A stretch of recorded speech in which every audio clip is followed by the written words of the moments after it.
Hello everyone! Maayong adlaw sa tanan. This is the part 3 of my vlog.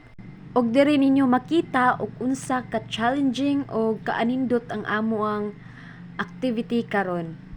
But before mag-start ato ang adventure, syempre dili nato kalimtan ang ato ang pamahaw kay maunay naghatag og kusog nato. While nangaon, syempre dili mawala ang chika-chika ginagmay. And then, after og pamahaw ana guys, nag-prepare na dayon mi og nag-change outfit na dayon para sa mo ang adventure. Og karon naghinay-hinay nami og kanaog dito sa ubos aron maka-start nami og sayo mintras dili pa kaayo init. Excited kaayo mi guys og nalipay nga wala ra gyud ni ulan karong adlaw. Aron dili masayang nga mo ang pag-anhi diri. Before day mi nang nao guys, gi-inform mi sa amo ang tour guide na magdala mi og coins. And then, pag naog na mo dito guys, dito na dayon, nakita na mo unsay purpose nganong padalon mi og coins. Matud pa ni kuya, para daw safety mi sa amo ang lakaw. Motuo man ka or sa dili, dapat mosunod ka unsay gi-instruct sa imuhang tour guide aron mapahilayo ka sa mga disgrasya during sa inyuhang adventure. This time guys, naghatag na og instruction si kuya aron naamin knowledge og unsay angay na mo buhaton og dili buhaton during sa amuang adventure. As we start our adventure, our tour guide naghatag gyapon siya og instructions og unsa kalayo ang amuang hikan before mi maabot sa amuang destination. According to Kuya Tour Guide, ang amuang distance sa amuang lakon is 1.3 kilometers. So guys, wala ni daghang storya, ubani ko ninyo sa lugar nga ginatawag nilang Sikyub Agritourism Adventure.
Finally guys, naabot na gid mi sa mo ang destination og diri na gyud nagsugod ang amuang real adventure.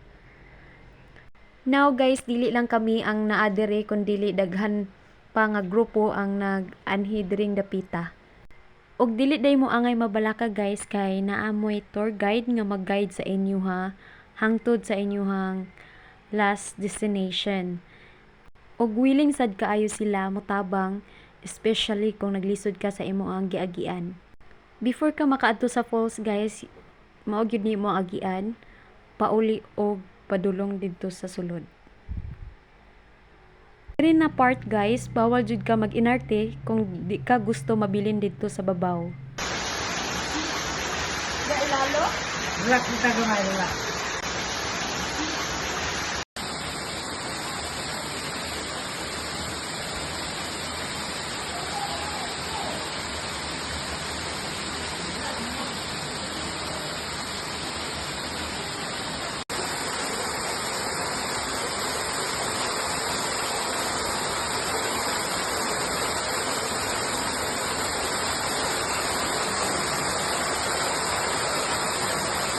Og karon guys, naginahinay nami og gawas para makaadto na pud mi sa lain nga destination. Og karon guys, niagi na pud mi og cave para sa mo ang next destination. Og syempre guys, imo makita diri puros ra gyud mga kabatuan og mga kakahuyan. Og diri guys dapat mag-amping gyud kas imong gilaktan aron dili ka mapakog anang mga dagkong bato. Kay mga dagko jud kaayo ang mga bato diri guys. Og karon guys, padayon mi sa mo ang lakaw. Og another cave na naman. Og karon naabot na mi sa mo ang destinasyon. After ana guys, nag-take na lang mi og video and then nag-picture kadyot og proceed na dayon mi sa mo ang next destination. Before day mi nag-proceed sa mo ang next destination, nag-snacks sa mi kadyot and then pahuay kadyot and then proceed na dayon.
This tubig